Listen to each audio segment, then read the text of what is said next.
गांव की सुबह थी। सूरज की हल्की किरणें आंगन में बिखरी थीं और हवा में मिट्टी की सौंधी खुशबू घुली थी। राधा अपने छोटे से बगीचे में तुलसी को जल दे रही थी। यह उसका रोज का काम था, भक्ति और अनुशासन से भरा। घर के अंदर उसकी बहू नंदिनी रसोई में व्यस्त थी, पर दोनों के बीच अब एक अदृश्य दीवार खड़ी हो चुकी थी। राधा एक सख्त स्वभाव की महिला थी। उसे लगता था कि आज की पीढ़ी सिर्फ आराम करना जानती है। नंदिनी की हर कोशिश उससे अधूरी लगती।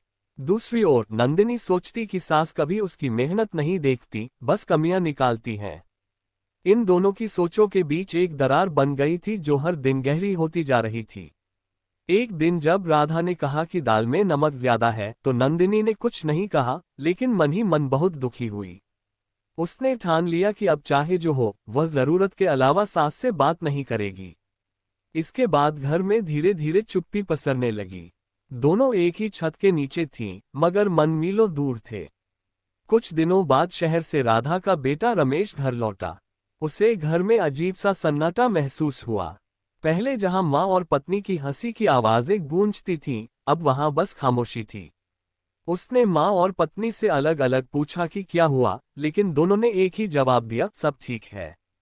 रमेश समझ गया कि घर में कुछ टूट गया है, जो शब्दों से नहीं, दिलों से जुड़ा था। एक सुबह राधा को तेज बुखार हो गया। उम्र ज्यादा होने की वजह से शरीर कमजोर पड़ गया था। नंदिनी तुरंत डॉक्टर बुलाने गई, दवाइयां लाकर दी और दिन रात उनकी सेवा करने लगी। हालांकि राधा ने शुरू में कोई अपनापन नहीं दिखाया, पर फिर भी नंदिनी ने हर छोटी बड़ी जरूरत का ख्याल रखा। वह समय पर खाना देती, दवा याद रखती और रात को उनके पैरों में तेल लगाती।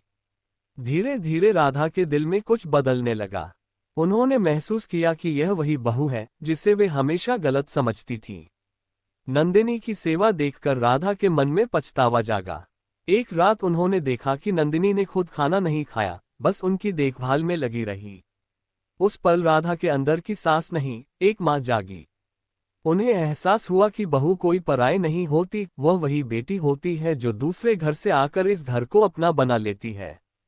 अगली सुबह जब राधा थोड़ी ठीक हुई, तो वे आंगन में तुलसी के पास गईं और भगवान से प्रार्थना की, हे प्रभु, मुझे इतना बड़ा दिल दो कि मैं अपने घर में प्यार बांट सकूं।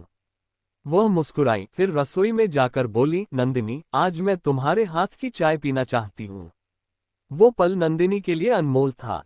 उसने मुस्कुराते हुए सिर झुका लिया, आंखों में एक चमक थी, अपनापन की, स्वीकार करने की। धीरे धीरे घर का माहौल बदल गया। अब दोनों साथ में रसोई करती, बगीचे में फूल लगाती और शाम को आंगन में बैठकर बातें करती। जो घर पहले तानों से गूंजता था, अब वहां हंसी की आवाजें थीं। राधा अब नंदिनी की हर छोटी उपलब्धि की तारीफ करती और नंदिनी सास के अनुभव से सीखती। गांव की महिलाएं अब कहती, राधा जी और उनकी बहू तो मिसाल है। देखो, प्यार और समझ से घर कैसे स्वर्ग बन जाता है।